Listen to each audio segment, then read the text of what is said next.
अब आगे गुरुदेव भगवान हमें क्या शिक्षा दे रहे हैं, ध्यान से सुनना भाई और बहनों। बताओ, जैसे अब्राहिम सुल्तानदम के कितने ठाठ थे, राजा था, उसको उस संपत्ति जो उसके गले पड़ रही थी, उसकी जान का झाड़ बन गई थी, उसके जीवन को नष्ट कर देता वो ठाठ बाट, उससे मुश्किल से निकाला उस दलदल से। तो बच्चों थोड़ा सा हर पहलू पर ध्यान दो। कितनी बड़ी बात कह रहे हैं गुरुदेव भगवान। यह अध्यात्म है भाई और बहनों। हमने थोड़ा दिल डांटना पड़ेगा, गुरु जी के वचनों पे विश्वास करना पड़ेगा। अब्राहिम सुल्तान अधम, किस बात की कमी थी भाई? 18 लाख घोड़े, कितने हाथी, 16,000 औरतें, हीरे मोती। परमात्मा उसके खजाने की थोड़ी बहुत महिमा करते हैं ना। अरबों खरब खजाना। देवताओं का राजा इंद्र भी अब्राहिम सुल्तान के ठाट बाट को देखकर शर्मिंदा हो जाता था कि ऐसी मौज तो मेरी भी नहीं है जो बलक बुखारे के बादशाह की है। और गुरुदेव क्या कह रहे हैं? उस अब्राहिम सुल्तान को उस दलदल से बाहर निकाला जो दलदल उसके लिए उसकी जान का जंजाल बन गया था। यानी वो संपत्ति, वो माया, वो धन, वो पैसा, वो औरतें, वो ठाट बाट, वो हाथी घोड़े, वो मान बढ़ाई, परमात्मा कहते हैं उसके जी का जंजाल था, काल की बेड़ियां थी। हम नादान ये चीजें परमात्मा से मांगते रहते हैं और भगवान ने इन चीजों को क्या बताया? दलदल। दलदल क्या होता है?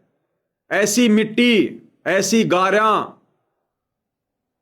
जिसमें जितने ज्यादा पैर मारोगे बाहर निकलने के बजाय अंदर ही धंसते जाओगे, उसको कहते हैं दलदल। तो इस संसार की झूठी संपत्ति, आवश्यकता से ज्यादा धन, माया किसी भी रूप में, ये दलदल है भगत के लिए, दलदल। और क्या कह रहे हैं गुरुदेव? परमात्मा ने उसको उस दलदल से बाहर निकाला। तो सोचो भाई और बहनों, आप और हम संसार की संपत्ति मांगकर, सुख मांगकर हम परमात्मा को खुश करेंगे या नाराज करेंगे? अरे भगवान मिल गया, भक्ति मिल गई, फिर भी हम लोग दलदल में धंसना चाह रहे हैं। ये भगवान मेरा बेटा नौकरी लग जाए, ये भगवान वो प्लाट मिल जाए, ये परमात्मा उस पर 2 मंजिल बन जाए, ये परमात्मा ये फैक्ट्री लग जाए। ये तो दलदल बताया परमात्मा ने, दलदल। भगवान हमें इस दलदल से बाहर निकालते हैं। हम दलदल में फंसना चाहते हैं। हमारी बुद्धि कितना काम कर रही है अब। और क्या कह रहे हैं गुरुदेव? फिर परमात्मा ने उस अपनी प्यारी आत्मा को, अब्राहिम सुल्तान को, दलदल से बाहर निकाला, उसको संपत्ति विहीन किया, उसको श्री विहीन किया, राज विहीन किया। और आप और हमारे ऊपर कैसी रजा हुई? विचार करो भाई और बहनों। अब्राहिम सुल्तान को तो परमात्मा ने भक्ति पर लगाने के लिए दलदल से बाहर निकाला, और उस दलदल से बाहर निकालने में परमात्मा को कितना प्रयत्न करना पड़ा, कैसी कैसी लीलाएं दिखानी पड़ी उस दलदल से बाहर करने के लिए। अरे आप और हम कलयुग की बिचली पीढ़ी के भगत भाई बहन तो अब्राहिम सुल्तान से भी कई गुना उत्तम और श्रेष्ठ आत्मा। अब्राहिम को तो परमात्मा ने दलदल से बाहर निकालना पड़ा भक्ति के लिए। आप और हमें परमात्मा ने ऐसे घर में जन्म दिया, हमें संपत्ति विहीन बनाकर जन्म दिया। हमें परमात्मा ने दलदल में फांसा ही नहीं। अब्राहिम को तो दलदल से बाहर निकालना पड़ा, संपत्ति विहीन उसको करना पड़ा। आप और हमें परमात्मा ने ऐसे घरों में जन्म दिया, संपत्ति विहीन बनाकर। हमें परमात्मा ने पहले ही दलदल से बाहर निकाल रखा है। तो सर्वश्रेष्ठ आत्मा कौन? अब्राहिम सुल्तान या आप और हम?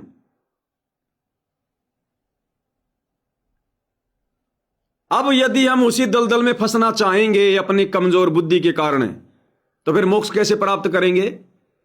हम रोजाना तो भगवान से संध्या आरती के बाद एक शब्द गा कर ये विनती कर रहे हैं, अष्ट सिद्धि और नौ निधि बैकुंठ का वासा हो, सो मैं तुमसे न मांगता सब थोथरी आशा हो। सुख संपत्ति परिवार धन और सुंदर नारी हो, सपने में इच्छा नहीं करूं गुरु आण तुम्हारी हो। शब्द तो ये गा रहे हैं और उल्टा दलदल में फंसने के लिए भगवान से डिमांड भी कर रहे हैं, भगवान से मांग भी रहे हैं। अरे मांगना क्या चाहिए वो भी तो गुरु जी ने बता दिया। भक्ति दान मोहे दीजियो देवन के देवा हो, जन्म पाया भूलू नहीं करहूं पद सेवा हो। केवल भक्ति, और जिसने भगवान से भक्ति मांग ली परमात्मा फिर उस पर इतना प्रसन्न हो जाता है, इतना प्रसन्न हो जाता है। क्योंकि भगवान से भक्ति कौन मांगेगा? जिसको ज्ञान होगा। भगवान से संपत्ति के बजाय भक्ति वही मांगेगा जिसको ज्ञान होगा।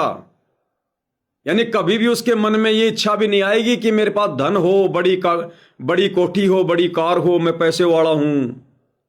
उसके कभी सौपन में भी नहीं आएगी। जिसको ज्ञान हो जाएगा वही आदमी अपने भगवान से, अपने गुरु से भक्ति धन मांग सकता है। और ऐसी आत्मा को क्या परमात्मा फिर किसी चीज के भरोसे रहने देंगे? जब भी उसे किसी भी चीज की आवश्यकता होगी जो जायज होगी, परमात्मा सो यत्न करके अपने भगत के सामने लाके खड़ा कर देगा। मांगने से पहले जिस आत्मा को परमात्मा देख लेगा कि संपत्ति इस आत्मा को सौपन में भी नहीं चाहिए, इस आत्मा का एक ही लक्ष्य है कि मैं इस दलदल से बाहर निकलूं, मेरा मोक्ष हो, फिर उस आत्मा की डोर सतगुरु अपने हाथ में पकड़ लेता है। फिर परमात्मा उस प्यारी आत्मा को नहीं फंसने देगा। फिर कल पे कारण कौन है तू कर सेवा निष्काम, मन इच्छा फल देऊंगा जब पड़ेगा मेरे से काम। तो आप और हम अब्राहिम सुल्तान से भी सर्वश्रेष्ठ आत्मा। तो आप और हमें तो भाई और बहनों नाज होना चाहिए, नाज अपने ऊपर भी और अपने पूज्य गुरुदेव भगवान के ऊपर भी।